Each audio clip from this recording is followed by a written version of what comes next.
好，大家好，各位网友朋友，大家好。师傅好。那今天呢，我们就有这样的一个机缘哈，就是为大家学习了解一下关于地藏王菩萨的一些故事与事迹。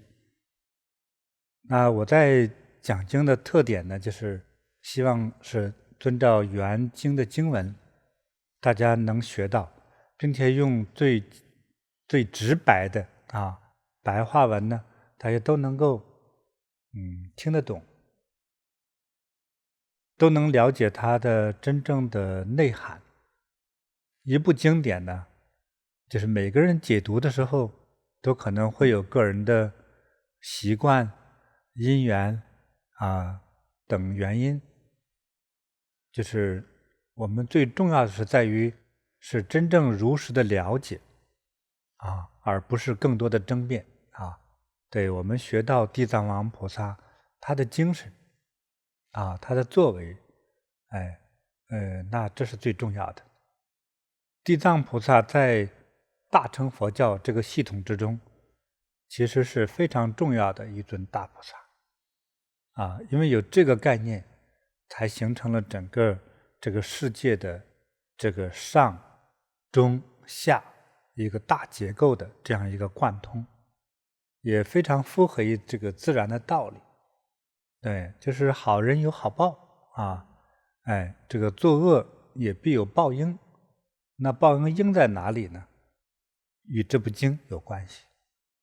我现在就开始讲解地藏菩萨本愿经的经文内容了。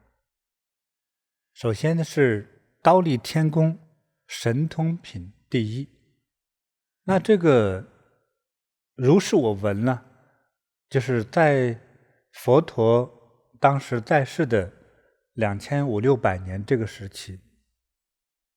佛陀那个时代，我们没有录音机、录像机，甚至文字也许还不够那么样的娴熟。我没有听说一部经是说就在佛陀讲的时候就是当场记下，而据这个佛教的历史资料来记载呢，大家都共认的是就是佛陀到离开人世之后就是有他的这些弟子传人有几次就大家聚会到一起，他们叫做集结，分第一次集结、第二次集结、第三次集结他们到了一起之后，来共同回忆和挖掘，说当时佛在哪个地方说了什么样的经典和教法经过这样的一些，尤其是大长老佛陀的一些重要的弟子他们的回忆，或者是重要弟子的弟子重要的这个回忆进行组合到一起甚至是被确定为这是佛陀所讲的法在这样的一种就是集结见证之下，才有了现在的这些若干部佛经我觉得它的完美性还是挺好的那我没有什么疑惑这部经也是非常完美的一部经文，至少是给我的教育是非常大如是我闻，应该说叫原本如实的，我听到了佛陀有一次是这样讲的这部经和法叫如是，就是原本的我如实听到的，我闻是听到佛陀是这样说的，这就是如是我闻那有一次佛陀在忉利天为母亲说法，那么这个忉利天呢，忉利天这个词汇就是在古梵文之中就是叫第33天。这个有一点巧合于中国传统非常古典的那个对天地自然的一个认识我的印象之中，在中国的传统的民间传说之中，也是说最高的天庭是第33天，巧合。那么这个忉利天的翻译呢，这个词汇的意思就是第33天啊，属于欲界天的第2层天，还不是最高的。几大天界之中，首先分欲界天，欲是有欲望的意思，有欲望有需求，这叫欲啊，就是欲界天啊。那么再一种呢叫色界天啊，这是大的板块哈，大的概念。那么第3种呢叫无色界天。好，那欲界天通常来说还从境界来说还不是那么的高啊。那欲界天的第1层天呢叫做4大天王天，对，第2层天叫忉利天，第3层叫做夜摩天，第4层才是兜率天，第5层是化乐天，第6层是他化自在天。那么这个6层天的这个境界状态是为欲界天，这个是有欲的，有欲有求的。我再描述一下他那里的状态哈。那这个忉利天的人呢，他这个身体的高度啊，大概就是1由旬。1由旬是古印度时期描述距离长度的一个单位。1由旬呢，大概现在来说就是 17.5 公里，也挺高的啊。并且那里的人的寿命就在那个忉利天，按照他的计时啊，他如果也论年的话呢，是为1000年。那里的人活1000岁，那他的1000岁相当于我们人类世界的3600万年。如果按照地球人来说，这个很长了啊，很长寿。但是在那个天来说还不是够长，所以它每一层天的这个生命的寿命也都不一样的长度啊。他们是有欲望，他也吃东西，好像还有性别，是吧？所以大家有个了解就好了哈。好，我们回到我们经文的部分。如是我闻，有一回佛陀在忉利天为他的母亲就是讲法。那么这个时候呢，当时十方世界，一切不可说的佛啊，一切不可说的大菩萨，也就是不可说的概念是指数量。哎呀，特别特别多，数不清的佛，数不清的菩萨都云集来了，到了忉利天来听佛说法，并且都是非常赞叹欢喜，释迦牟尼佛能有这样的机缘给他的母亲说法，大家都跟着沾光，这就是数不清的佛菩萨，先是第一个层面哈。所以大家呢都是欢喜赞叹，赞叹的语言我就不描述了。在这个时候，大家这个欢喜赞叹之后，释迦牟尼面带微笑，放出了无量的各种的云朵云彩。先别说为什么哈，这就是有各种的什么数不清的那种云彩，什么大光明云呐、大慈悲云啦、大般若云啦、大吉祥云啦、大福德云、大功德云，反正这一些美好的云朵，无数无量的这种美好的云朵就会出现了。我理解就是吉祥的意思。因为有这么多的佛菩萨，这么多的圣人天神来了，这些云朵呢，就像是吉祥的一种能量，对，就来到这儿了。因为这个世间一切的，我说的世间包括天体当中哈，一切美好的生命出现的时候，这个环境，这个天体环境之中有另外一种就是追随赞叹的能量会随之出现，就是这样子啊。所以这些云朵呢也是这样出现的，就来自于天的赞美啊，才出现了这些不可思议美好的云朵。那么之后呢，在忉利天中呢，又出现在天空中出现各种美妙的声音，禅定波罗蜜的声音啦，欢喜的声音啦，解脱的声音啦，智慧吉祥音啦，狮子吼音啦，大概在佛学上内容当中那几种美妙的能够描述的声音，这里都有了。再之后又出现了各种各样的神灵，就是数不清的天神、天龙、鬼神啊，都云集到这个忉利天来啊。还有那些所谓不同天界的，我们讲了有3大类天呢，比如说欲界天啊、色界天、无色界天等等，这些天国之中的，应该说这种神灵类的这些重要的生命也都云集来了啊。举例来说，就是什么海神、天神夜神幸福神、解脱神，就是这个各种天界的神灵都来了。那么还有叫一般人听得有点害怕的鬼的世界的这个神灵。鬼的世界有神灵吗？有。凡是主宰生死的时候，反而这些神灵是特别的重要。但是我们一想到死的时候，就想到一种灭绝，一种恐惧，所以呢，总感觉说对鬼管负责死亡的这个神灵，你觉得他一定长一张恐怖的脸啊？其实不是，去负责死亡的，甚至他可以主导你的再生啊！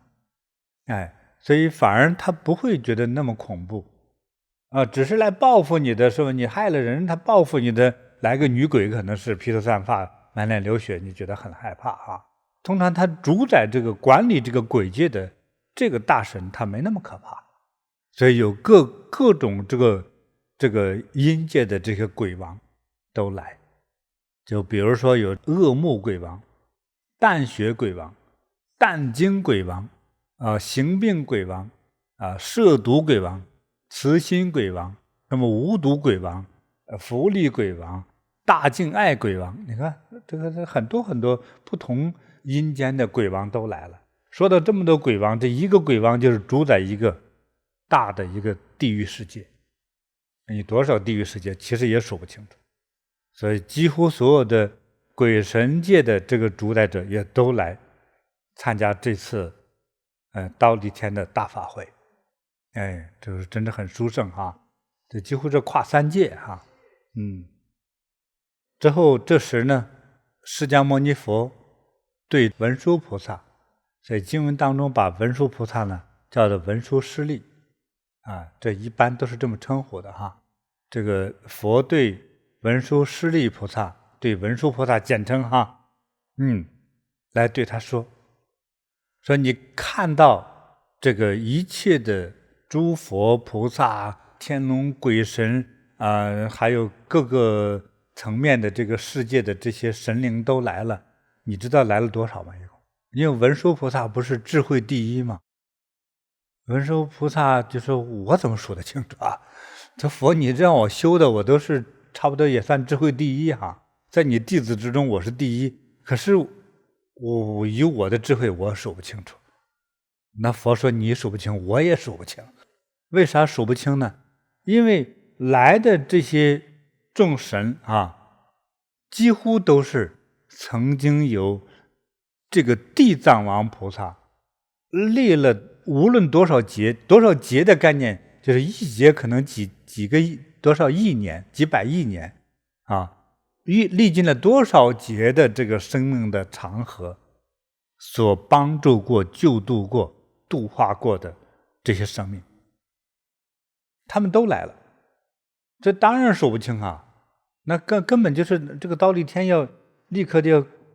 要变得很大才行，要不然没法成，是不是啊？要是买票的话，那真是电影院这个挤爆了，就是那太大了，来了无数无量的人。这些无数量的原因都是地藏王菩萨历代以来救度的众生，包括这些天王鬼神，都是这样子的。所以文殊菩萨怪不得呢，这是真是，我虽然修了那么多久但是我觉得都是不可思议啊，真是了不起。听到佛所说呢，哎呀，我呢弟子我学到了。接下来呢，文殊菩萨还在对佛说哈，哦，这个佛您告诉我的呀，我觉得特别的欢喜，我又一次得到了最好的教育啊。但是哇，这么美好的事物哈，有一部分佛弟子，他这里指的是小果声闻，甚至天龙八部，还有一些未来的众生啊，未免会有疑惑，会不相信。这样的话呢，他就不会太接受，我们这样的教化和语言。你说这么神圣的这么一个大法会，他不相信的，甚至是会污蔑诽谤的。如果是这样的话，我就特别盼望着佛呀，您再给我们多开示一下，细细说一点地藏王菩萨他都做了些什么样的事情。他曾经比如说立过什么愿吗？他有什么不可思议的事情事迹吗？佛告诉文殊菩萨说，譬如拿3000大千世界里所有的这个草类或者树木或者是芦苇等植物，还有山啊、石头块啊、沙子啊等这所有的东西，就加起来的数量，佛经里经常说的一个数字，叫做恒河的沙子的数量，并且还不够，是每一条恒河的那么多沙子当中，每一颗沙子又是一个什么什么世界。说的我觉得我们的大脑都会被炸掉哈。说就是那么巨大的这样的无数无量没有办法计算出来的伟大功德，是指这个意思。我们没办法计算了都。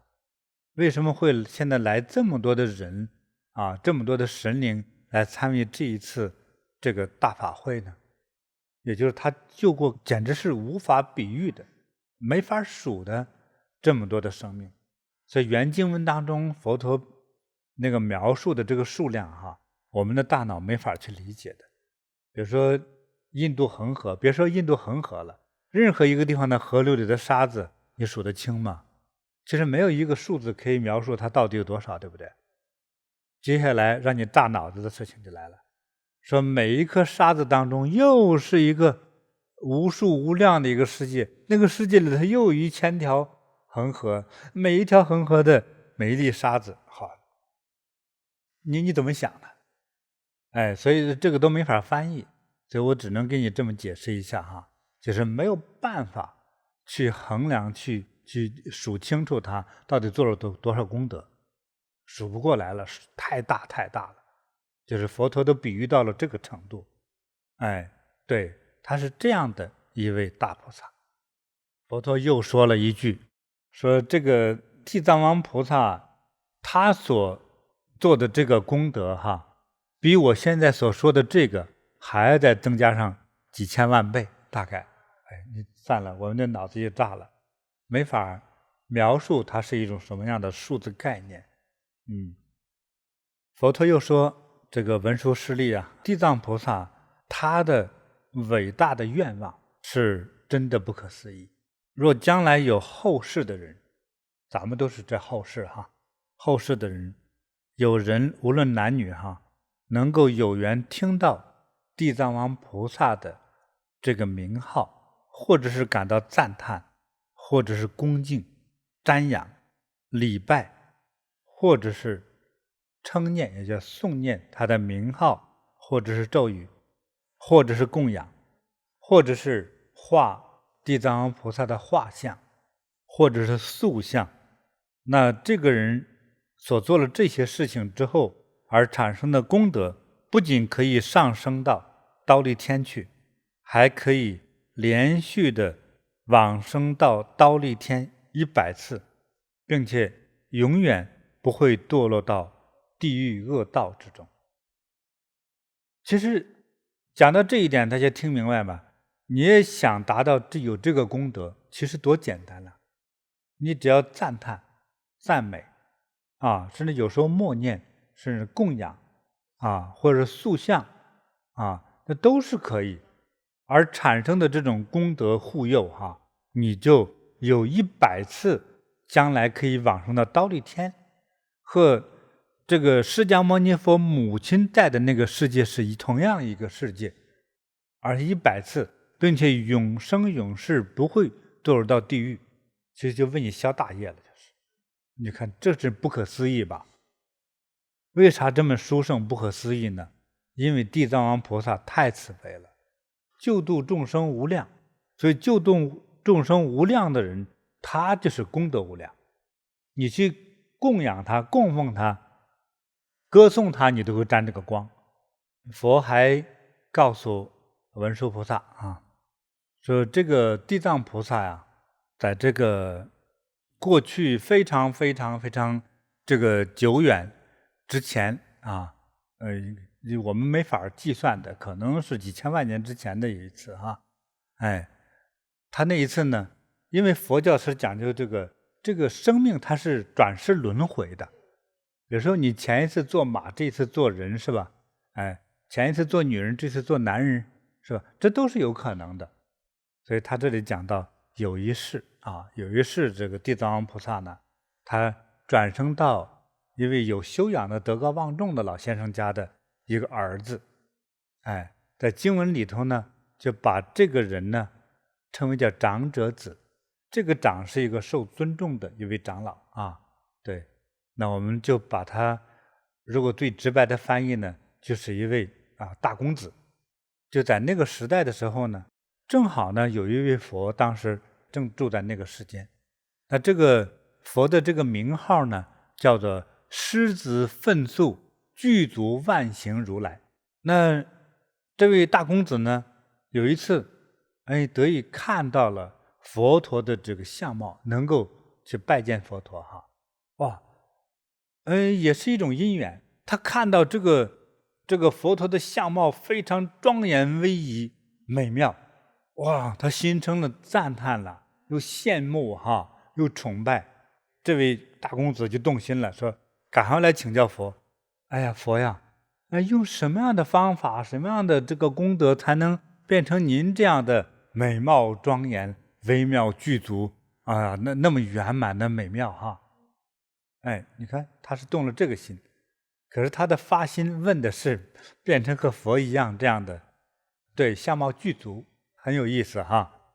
那佛呢也有意思，这位佛就是说，他对这位大公子就说要想修到像我这样的这个圆满微妙具足的这种形象呢，就是你应当以后要永远的去用佛法去度化一切有缘众生。对这个大公子说了之后呢，大公子是怎么想的？觉得我就照着做。因为你看人这就是一种因缘，那有的人你说拉倒吧，你的骗子，你看他有很多我就不相信。这个呢佛给他一说他就信。我们在讲这部经的时候呢，他有个很有意思的一种描述。他先描述到释迦牟尼佛在这个时候是在忉利天在为母亲和大众讲法，所以现在我们的语言又回到了佛陀在和文殊菩萨对话的现场。现场的时候在描述说当时那位大公子又怎么了所以他这个跨时空这个时间点给大家讲一下对，所以佛陀对文殊菩萨就说，当时这位大公子呢听到佛说了以后呢，他就跪在佛前在佛前就发了个大愿，说我现在发愿一直从现在开始一直到永远的永远，没法计算的那么长久的永远，我都要去度一切受苦的众生，用佛的智慧，用各种方便恰当的方法来度化他们，了脱生死之后，我才变成像你一样，变成这么完美和智慧再成佛。他发了这么个愿望，你说很奇怪吧所以你们觉得这是一个巧合吗？不是巧合，对，我觉得也不是巧合，对，所以它是具有这样的慧根应该叫圆满具足的慧根。因为佛陀讲是这有一世的时候，那有没有之前世有没有做善事呢？有，还有前世、前世，对不对？要不然他见不到佛陀呀，他也不会心生这样的敬仰与欢喜啊。哎，对，所以他之前就做了很多的功德，有就是非常圆满的这样的功德啊，这样的慧根，他才有这样的当时的想法，以及立刻就发出了一个比天还大的愿望，叫宏大的愿望。就是因为他在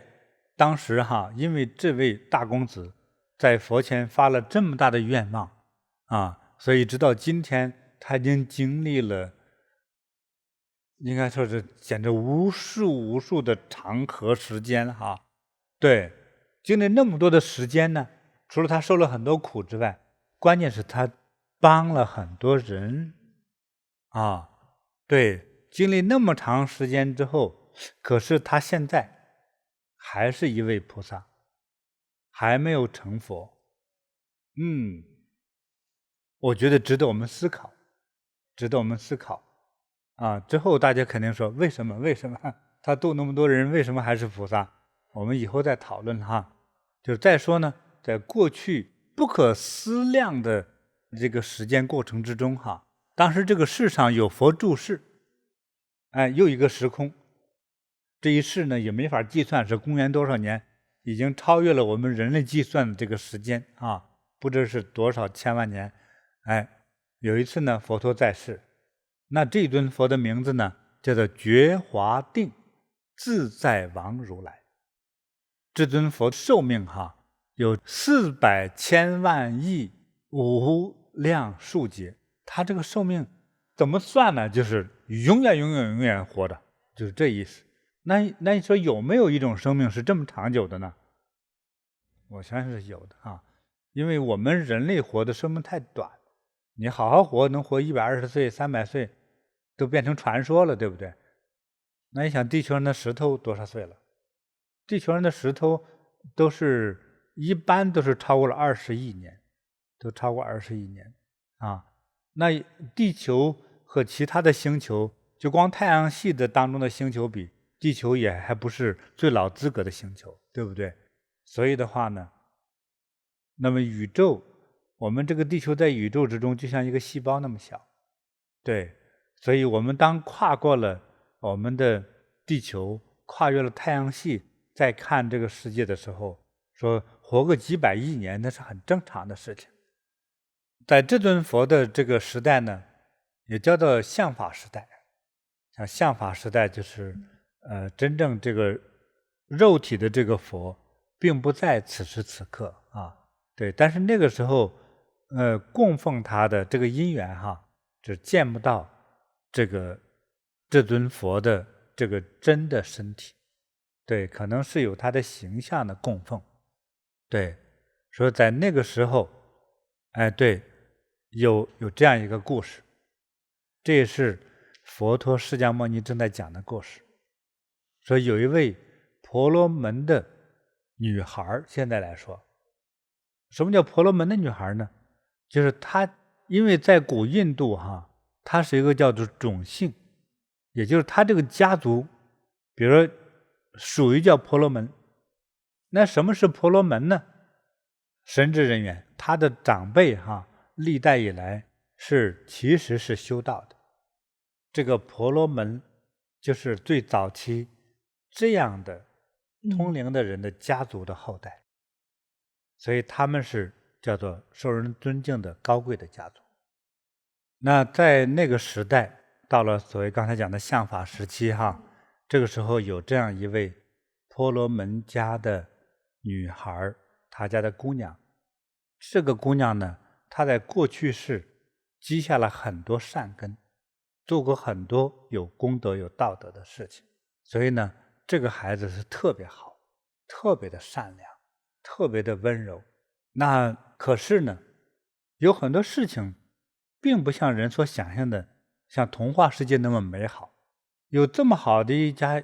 这个婆罗门家，因为他婆罗门家这么受欢迎的话，他是高贵的，是富有的，对不对？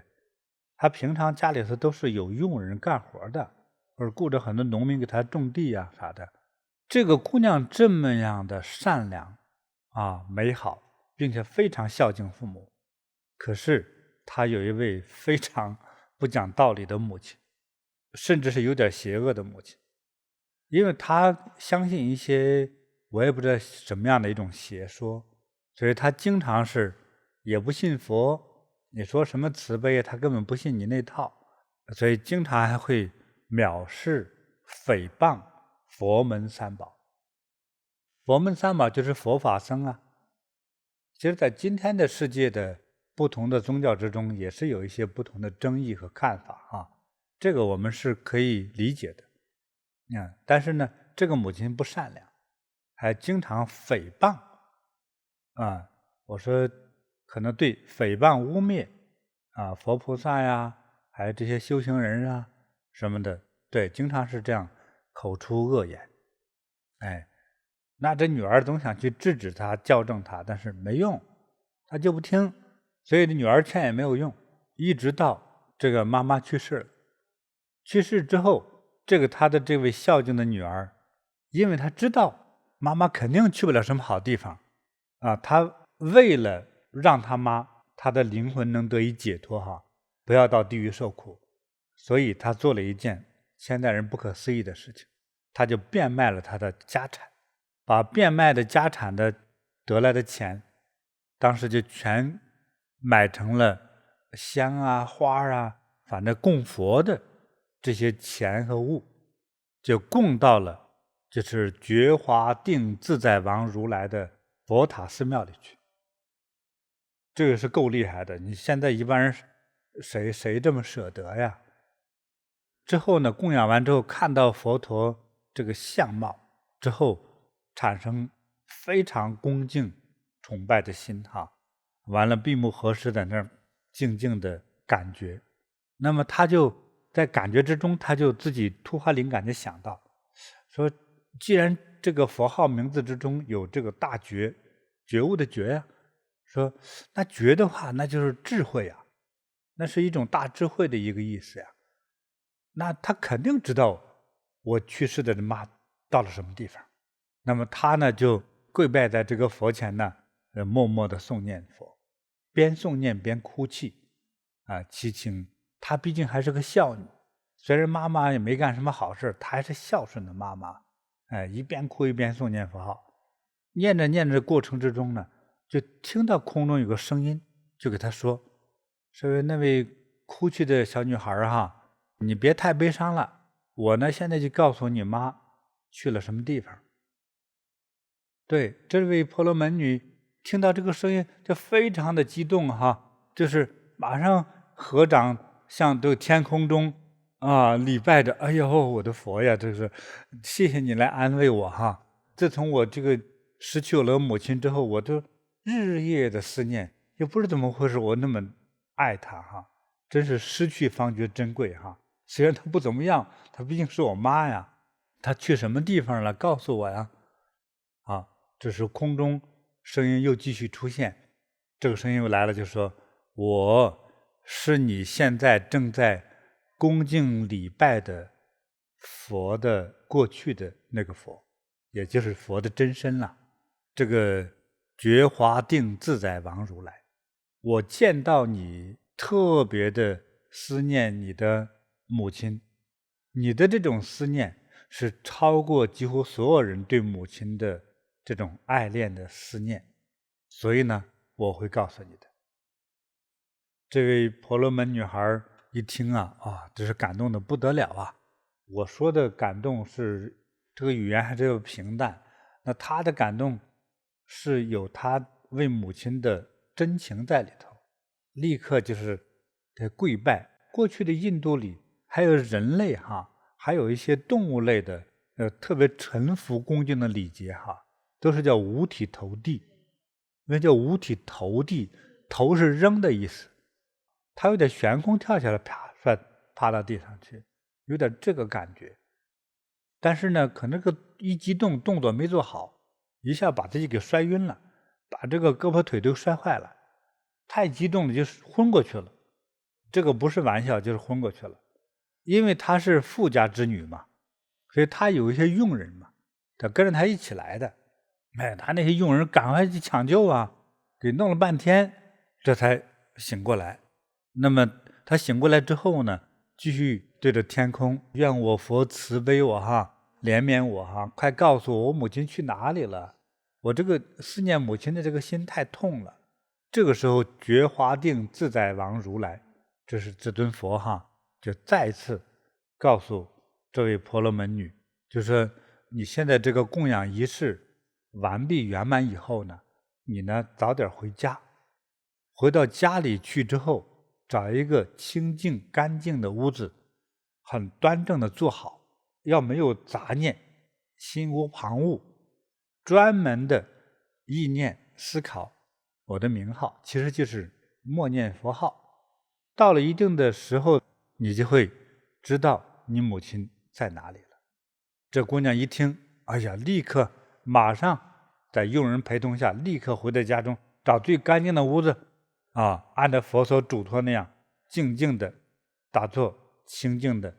念佛的名号，静静念下去。这一坐下去啊，默念哈，就是一天一宿，一日一夜啊，就是经过了这么多的时间，他念着念着之后，恍惚之间就感觉到自己啊，就是看到有大海，就好像自己来到这个海边来了。他一看这个海呢，这个海水呢都是沸腾的，都非常热，的翻滚的，咣隆咣隆，像那个烧水锅一样的。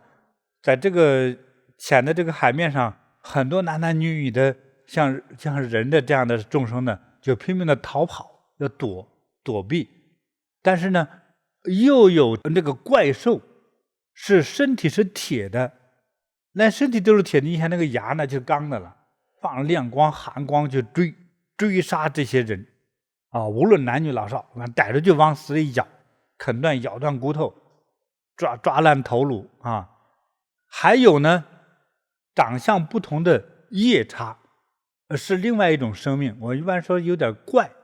属于鬼和怪嘛，这个属于怪类的这样的生命，那都是每一个长得都是很奇怪的，有的很多只眼，有的很多只头，有的很多只脚，对，还有很多那个大牙齿、獠牙都长在嘴外头。獠牙长了之后，它的好处是什么呢？它咬住动物之后，就咬住你了，你跑不掉了。就是食肉动物都是长獠牙的，所以这个当时有很多，一个是铁的这个怪兽在追着撕咬这些人，还有呢夜叉，这是一种特有的一种生命的状态，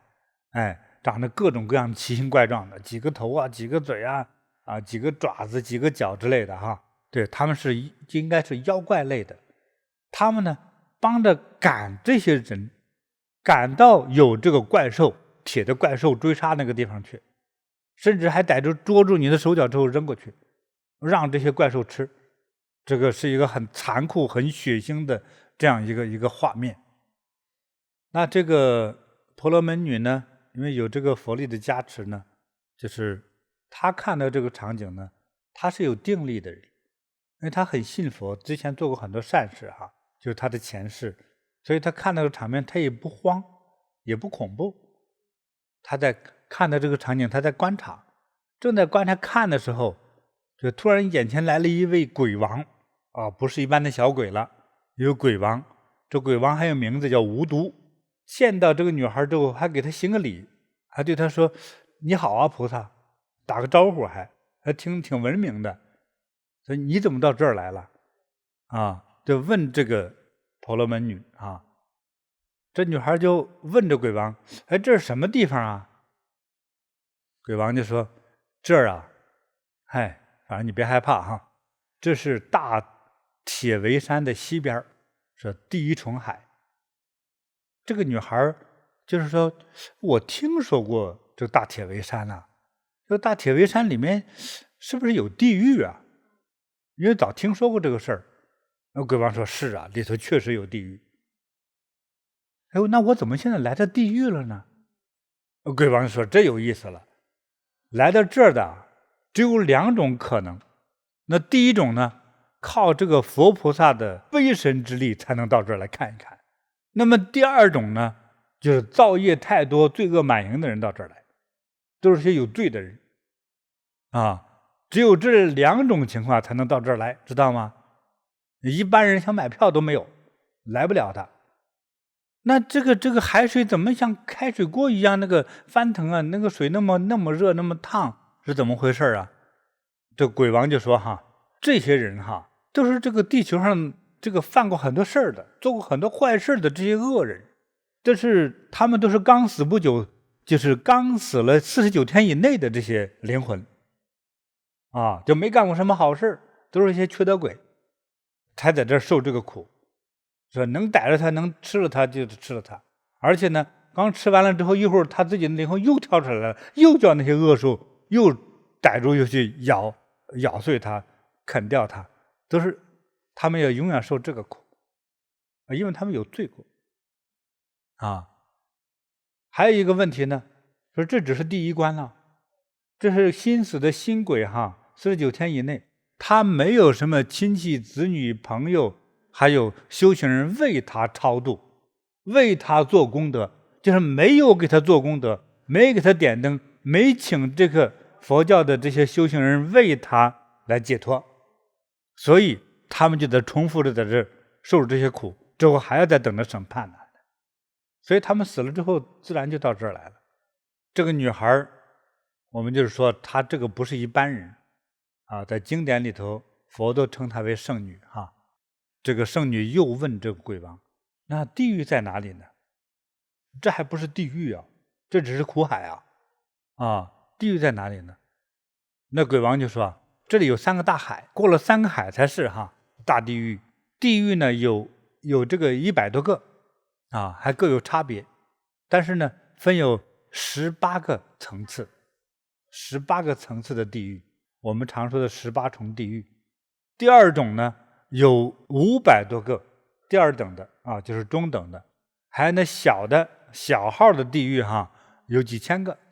每个地狱都有不同的阴招来治你，就是让你都是受苦的，可怕吧哈？可怕还在后头。这位圣女就对鬼王说呢：“这个我母亲死了没几天，哎，我非常惦记她，不知道她现在灵魂在哪里。”鬼王对圣女就说呢：“那这位菩萨呀，你母亲活着的时候都是干过什么事儿啊？”这圣女也是非常的实惠直爽。之后我妈呢，非常对一些错误的行为非常执着于邪见邪说，经常这个讽刺挖苦诽谤佛法僧三宝。我们虽然就劝他有的时候呢高兴了之后，这段时间就改了，过一段时间呢他又忘了，又犯老毛病，总是这样子，一会儿信一会儿不信。所以我觉得他肯定也没去什么好地方，但是您帮我看看他现在在哪里啊？无毒又问这位圣女啊，你那个母亲姓什么叫什么呀？他就告诉了母亲是这个婆罗门的种姓啊，这个父亲呢叫尸罗善现，母亲呢叫月地利。无毒鬼王知道之后呢，就是这位女孩的母亲，因为她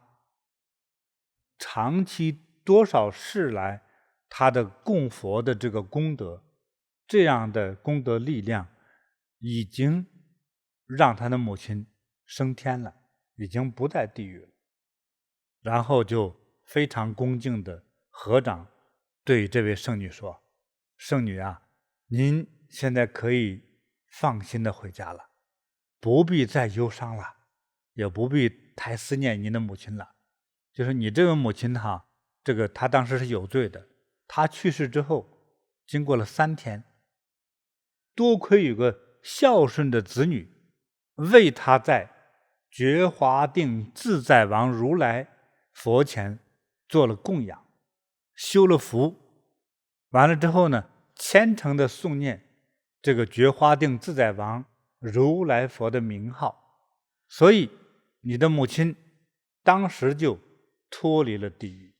升到善道里头，享受快乐去了。鬼王说完之后啊，非常恭敬地向这位女孩合掌行礼，之后转身就走了。这时候呢，这位女孩呢，她记得吗？她其实在家里打坐呢，念佛打坐呢。她念佛打坐一日一夜之后，进入到了这样像一个梦的一个空间的感觉一样。所以这鬼王转身走了之后，他立刻就醒过来了。醒过来说：“哦，刚才是真的假的？看到有这么一幕。”你看，大家要有一种时空的感觉哈。经过把这件事他仔细思考了一下之后，就又来到了觉华定自在王如来的这个塔像之前，跪在这个塔像前，立下了伟大的誓言：愿我自从今日一直到永远的未来，所有一切造过业受过苦的众生，我一定会用各种的善巧的方法和智慧，让他们都得到解脱，脱离地狱。他发了这么大一个愿啊！这人这就是一种德行啊。那有的人说我妈出来就好了啊，是不是啊？说这样，既然他出来了之后，说过年过节我再到庙里头还个愿上个香，是吧？他没有，他反而回到庙里去，在佛前立了巨大的誓言啊！真是，哎呀，伟大啊，感动。那这时候呢，要回到法会现场来，回到忉利天来。这个佛告诉文殊菩萨说：“你知道吗？刚才我所说的那个鬼王无毒啊，就是现在的财首菩萨。你看他跨时空了哈。刚才那个鬼王啊，报信的鬼王，就是现在的财首菩萨。那个婆罗门女就是地藏王菩萨。”就讲清楚这个事儿了，感动哈。反正我们一般人是没办法理解，怎么一个人有这么大的一个善心啊，有这么大的一个愿望突然冒出来，所以呀，只能是感叹了。这是我们真实学习的榜样哈。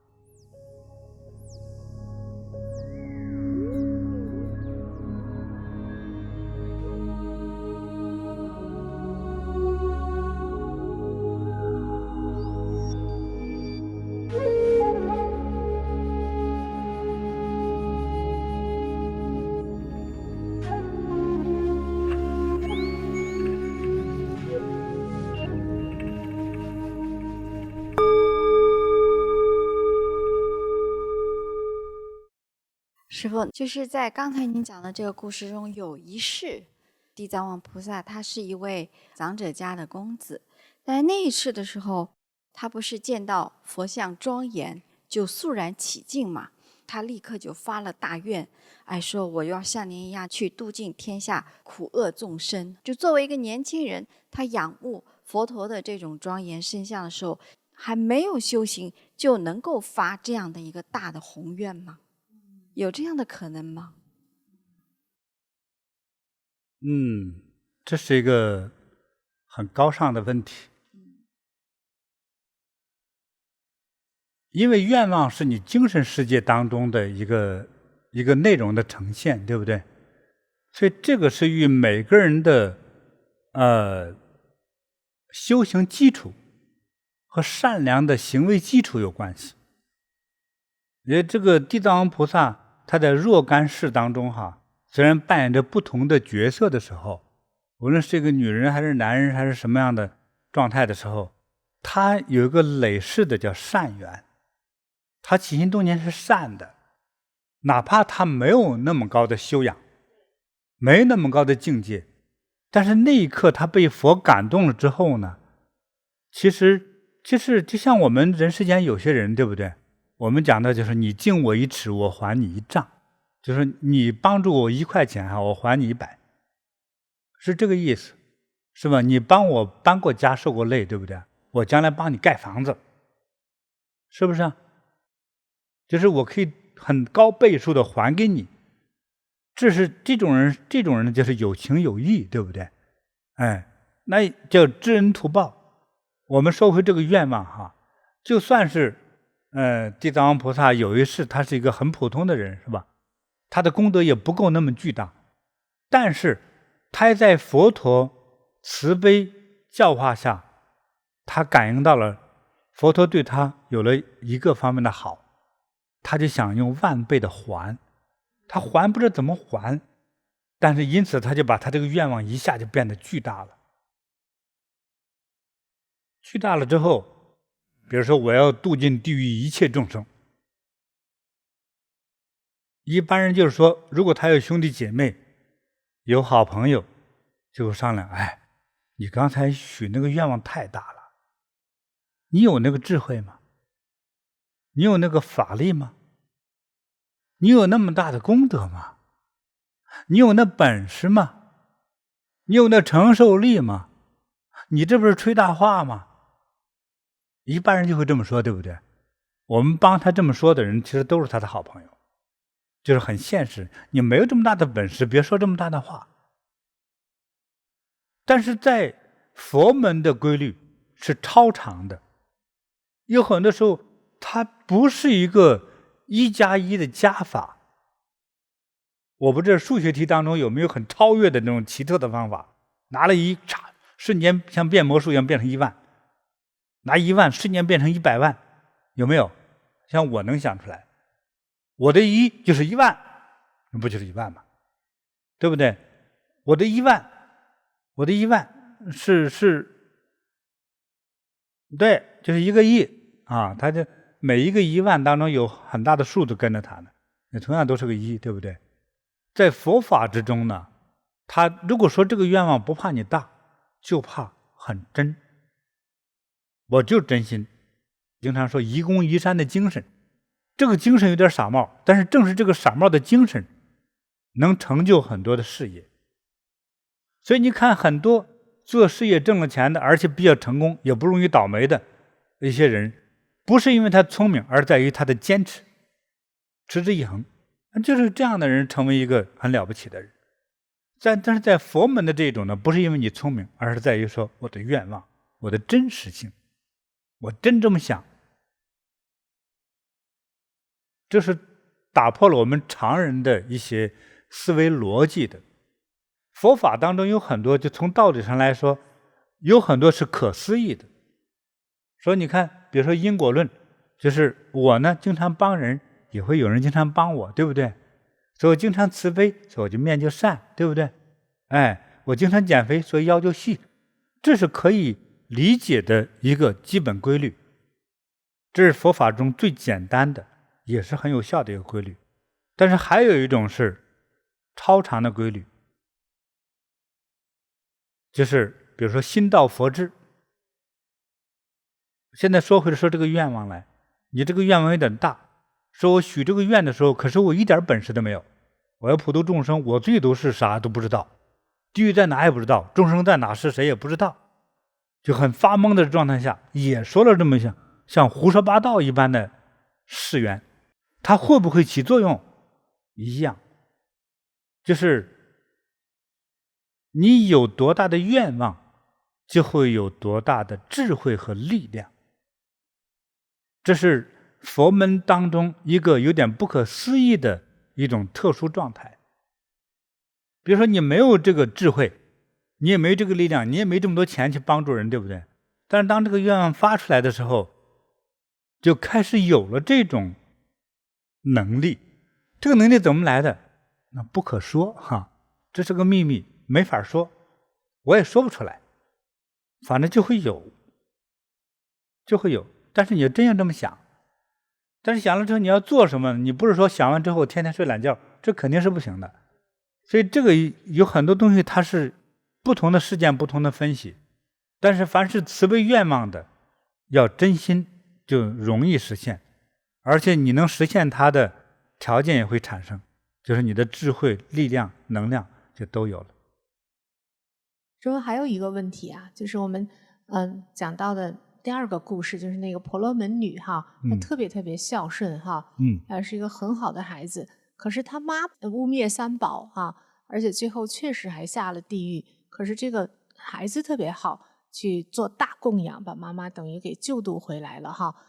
这个妈不懂道理，他想那个孩子怎么那么懂道理，那么好呢？这个又是一个什么因缘，或者有什么寓意吗？我们每个人转世的之前，你是好人坏人不一定来着。比如说是妈妈生了这个女儿，人家说通常是生养她的人比她更懂事儿，对不对？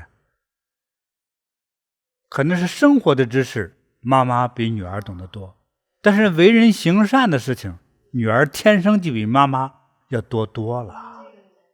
这是女儿前世积德得来的，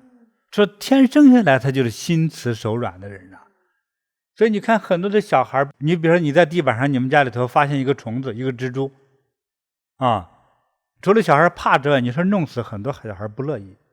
你尤其是拿一个有血有肉的一个东西，比如拿个小白兔弄过来说，咱把它杀了，来，爸爸给你做红烧肉吃好不好？很多小孩就吓哭了，不行，不能杀，我要保护小兔兔，对不对？这就是这个小孩很善良，天生很善良。同样是一个小宝宝小孩，你说来，爸爸把这小兔子给你杀了，做红烧肉，可以，爸，我来拿刀，我来砍。这个小孩他就有业力就会重一些，所以每个人的根气不一样。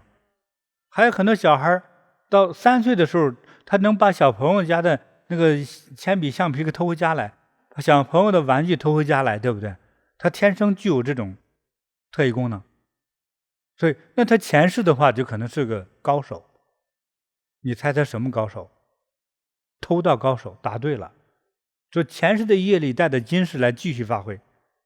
那未来等待他是什么？一定是惩罚。所以因为我们前世的这个功德业力不一样，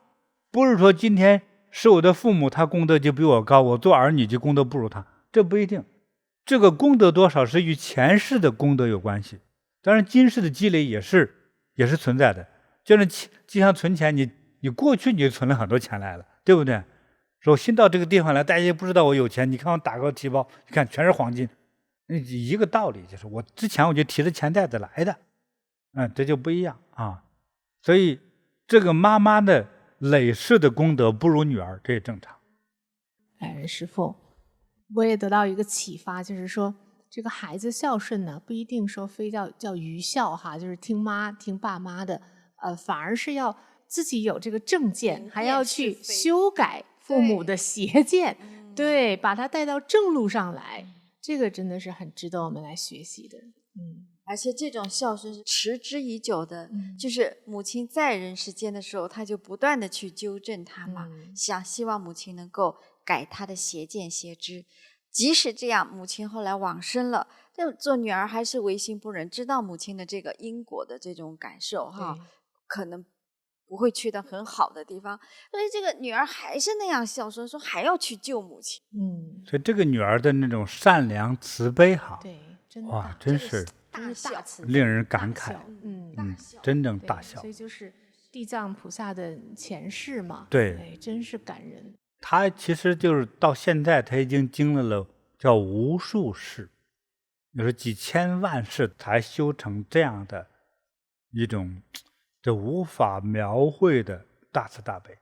并且他的这个分身化身无限的地狱世界之中利益众生真是难得所以我们伟大的佛陀因教导着我们伟大慈悲的地藏王菩萨不怕受一切苦，到一切地狱之中救度我们都是为了让我们在现在和未来不受苦，其实是为了这个，是为了你好。对，好，那今天的这个经典讲解呢就到这里祝福大家吉祥如意，长命百岁，幸福快乐，下次再见了。